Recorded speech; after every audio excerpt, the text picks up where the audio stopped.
Hey everyone, welcome back for another deep dive. This time we're diving into a lecture about the Quran's creation story. Yeah. And it blends ancient wisdom with some, surprisingly modern parallels. You know what's really unique about this lecture is the approach it takes. Yeah. It's not just a dry recitation of the verses, Right.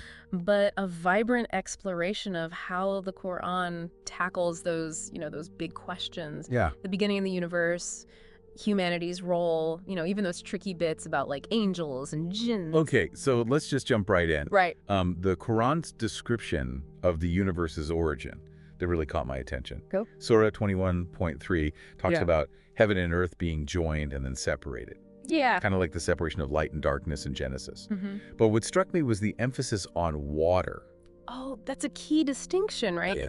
It's as if the Quran is highlighting that, fundamental role of water in kickstarting life itself. Yeah. Almost like this primordial soup. It makes you wonder if those ancient cultures, Right. they were tapping into something profound about the universe, even without, our modern scientific understanding. Right. And it gets even more intriguing when the lecturer brings up this question. Okay. If all life comes from water, according to the Quran, Mm-hmm.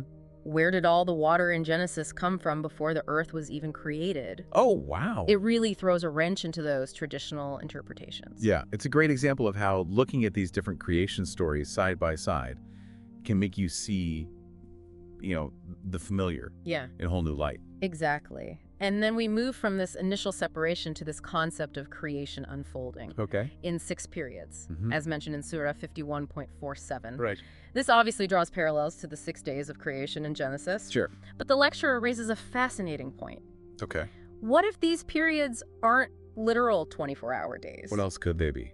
He suggests that they might represent the gradual expansion of Allah's influence across the universe. Okay. Imagine it like a game of Go. Each move represents a step in this grand cosmic unfolding, spreading Allah's presence and establishing order. Okay, that analogy is blowing my mind a little bit. It's Yeah. less about a sudden bang and more about a deliberate, strategic unfolding Yeah. of divine will. Exactly. And from this vast cosmic scale, the lecture zooms in on the creation of humanity, specifically Adam and Eve. Which, again, has echoes of Genesis. Definitely. Surah 38.7172 describes Allah creating Adam from clay, breathing life into him, Mm-hmm. and commanding the angels to bow. Okay. The parallels are clear, but the Quran emphasizes Adam's unique dignity and purpose as like a vicegerent on earth. Oh, okay. Almost like a caretaker or a steward. Now, here's where it gets really interesting. Uh. The lecturer points out that the Quran doesn't explain the origin of angels. Yeah. It's just assumed they exist. Right.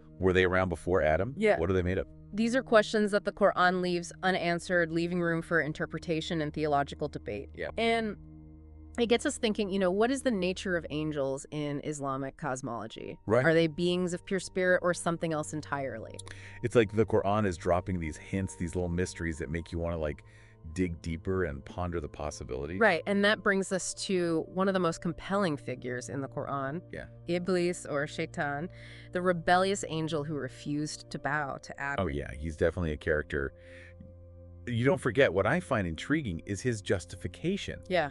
In Surah 2.38, Mm-hmm. he claims he's superior because he was created from fire, while Adam is just clay. Talk about a superiority complex. It's a fascinating glimpse into the nature of pride and free will. Yeah. Iblis is given a choice and he chooses defiance. Mm-hmm. And his actions have huge consequences, setting off this chain of events that Yeah. shapes the relationship between humanity and the divine. The lecturer actually made a pretty funny point about this. Okay. He asked, if Allah created Iblis with free will, is it really fair to punish him for using it? It's a humorous way to address a really deep theological question. Exactly. It gets to the heart of that age-old debate of free will versus divine plan. Yeah? If Allah knew that Iblis would disobey, did Iblis ever truly have a choice? Or was it all part of a grand design? Ooh. Okay, now my head is really spinning. Right. We got this cosmic game of go angels with unclear origins and a rebellious fire being who might have been set up to fail. Where do we even go from here? Well, that's the beauty of this deep dive. We're just getting started. Okay, so let's shift gears a bit and kind of explore how the Quran's creation story compares to the one in Genesis. Okay. It's fascinating to see how these different traditions kind of tackle such fundamental questions. Right. I'm always curious to see those points of connection and divergence, between different religious beliefs. Well, despite their distinct cultural and historical contexts, Yeah. there are some undeniable similarities between the Quran and Genesis. Both describe humanity's creation from clay. Both feature Adam and Eve, and both talk about paradise and the fall from grace. It really makes you wonder if there's some, common thread running through these stories. Yeah. Some shared human understanding of our origins. It's a question scholars have pondered for ages, but what's equally interesting is how these stories diverge. Okay. Take, for instance, the way that the Quran emphasizes Allah's forgiveness of Adam and Eve after they repent. It's a powerful message of redemption and second chances. That's a striking contrast to the Christian concept of original sin. Yeah. Where Adam and Eve's transgression leaves a more permanent stain on humanity. Exactly. It highlights a subtle but significant difference in how these traditions view human fallibility. Okay. The Quran emphasizes mercy and forgiveness, while the Genesis narrative leans towards those lasting consequences of sin. But, as you pointed out earlier, both traditions ultimately stress the importance of accountability and seeking forgiveness through repentance. Right. It's about recognizing our imperfections and striving for spiritual growth and reconciliation with the divine, regardless of those specific beliefs or practices. So different paths, but ultimately aiming for a similar destination. Now, remember that emphasis on water we discussed earlier? Yes. Well, the Quran consistently highlights water's significance throughout the creation narrative. Right. It's the source of life, a vital element in sustaining all living things. Which makes sense, given how essential water is to our very existence. Yeah. But didn't the lecturer say there's a subtle difference between the Quran and Genesis on this point? Yes. The Quran states that Allah created all living things from water, as if water is this primordial soup from which life springs forth. Yeah. Genesis, on the other hand, suggests that water existed before the earth was created, almost like it was just part of this pre-existing cosmic landscape. So it's a different perspective on water's role in the grand scheme of creation. Exactly. In the Quran, water is the very origin of life. Right. While in Genesis, it's more of a pre-existing element. Exactly. And that makes us consider the symbolic weight of water in each narrative. Is it simply a literal element, or is it something more profound? Does it represent divine power, the chaotic energy of creation, or something else entirely? It's amazing how these seemingly simple stories can hold so many layers of meaning. And speaking of layers, let's delve into the Quran's depiction of paradise. Okay. It's described as this realm of eternal bliss where the righteous are rewarded for their good deeds and experience perfect contentment. Paradise, always a fascinating concept. What stood out to me was that the Quran doesn't shy away from those material delights of paradise. It's not all just spiritual enlightenment and inner peace. Right. The Quran paints this vivid picture of lush gardens, flowing rivers, luxurious homes, delicious food, fine clothing. It even mentions companionship. Yeah. It's like having all your desires fulfilled, both spiritual and material. The lecturer even shared that anecdote about the near-death experience where the person was bragging about their afterlife possessions like multiple cars and girlfriends. It's funny, but also makes you think. Absolutely. It highlights how our perceptions of paradise are inevitably shaped by our earthly desires and experiences. Yeah. But it also raises a deeper question. Is paradise just an amplified version of our earthly desires? Or is there a level of spiritual fulfillment that transcends those material cravings? That's a profound question. What does true happiness and contentment look like, both in this life and the next? It really challenges us to examine our own values and aspirations. What are we truly seeking? What will ultimately bring us lasting peace and fulfillment? It's a journey of self-discovery, both in this life and in the hereafter now. Amidst all this talk of paradise, we can't forget about the character who, in a way, set all of this in motion.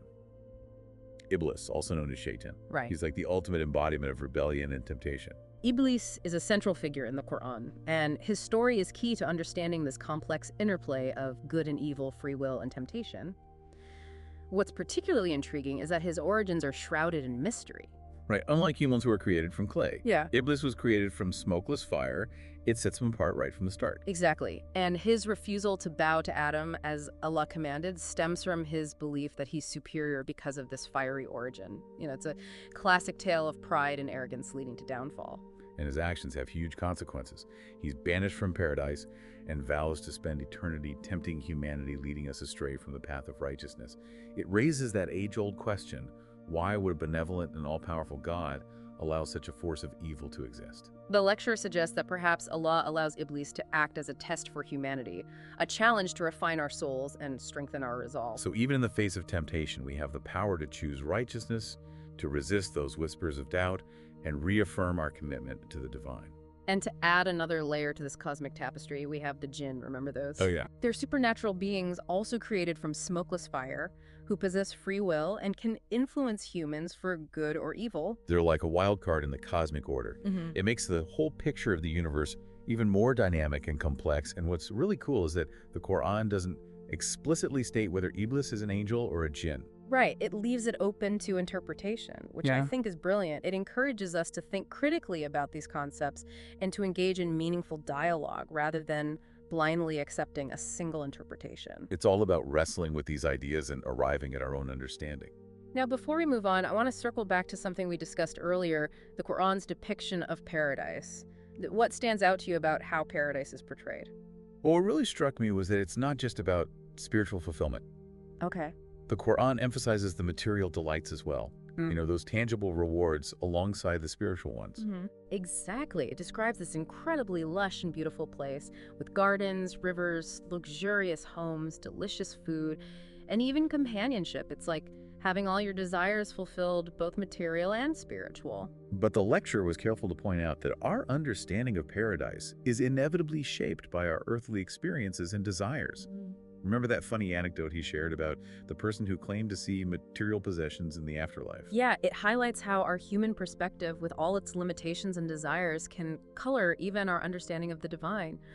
It makes us question, is paradise simply a heightened version of our earthly desires, or is there a deeper level of spiritual fulfillment that transcends those material longings? It's a thought-provoking question and one that I think we'll continue to grapple with. Absolutely. Now, shifting gears again, let's talk about a character who often gets overlooked in discussions of the Quran's creation story, the jinn. Ah, the jinn. Those mysterious beings made of smokeless fire, just like Iblis. Yeah. I'm always fascinated by them because they add such a layer of complexity to the cosmic picture. Right. Unlike angels, whose nature and purpose are more defined, the jinn seem to occupy this fascinating gray area.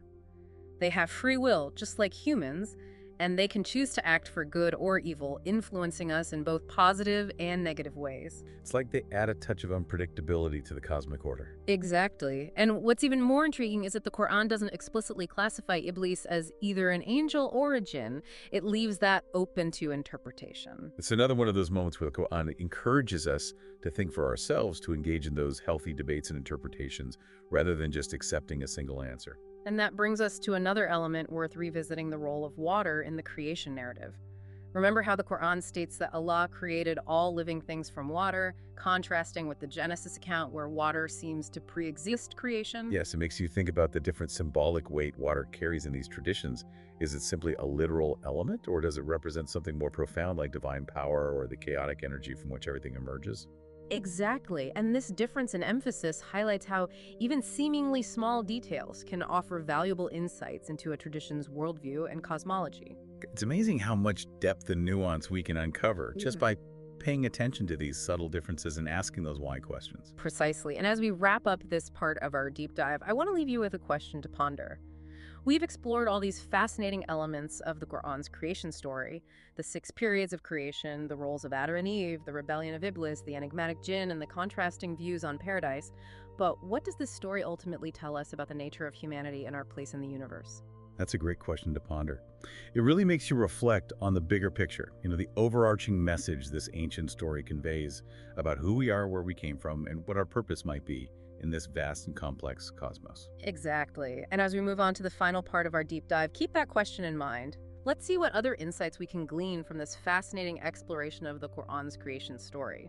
Okay, so we've journeyed through the Quran's creation story, from that separation of heaven and earth to the roles of angels and jinn, and even that rebellious Iblis. And now I'm ready to tackle those big lingering questions that this narrative sparks.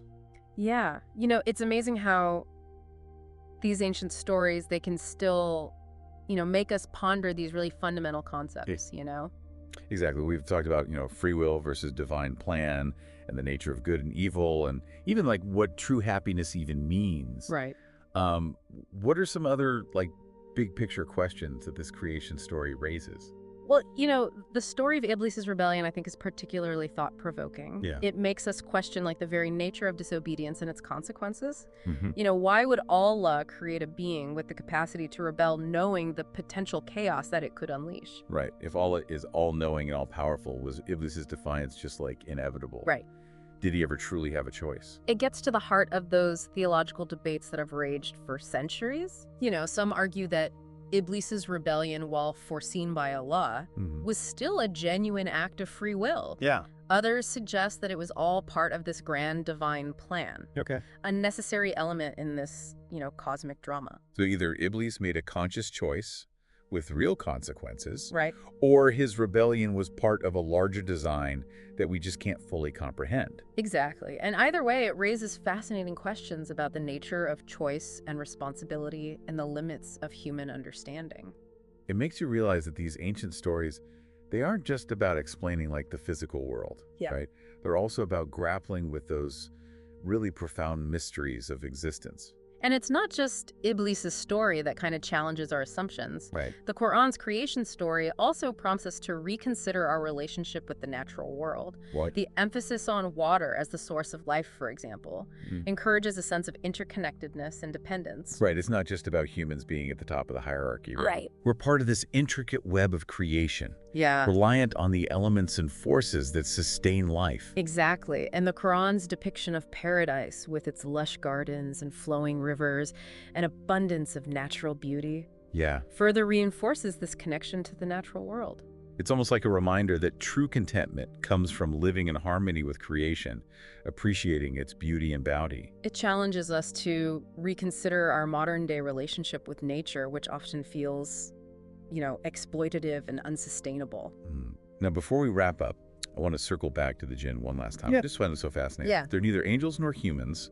They possess free will, and they can influence us for good or for evil. They definitely add a layer of mystery and complexity to that cosmic picture, and that their existence raises interesting questions about the nature of reality itself. Right. It challenges us to consider the possibility that there are forces at play beyond our immediate perception, unseen realms and beings that might be influencing our lives in ways that we don't fully comprehend.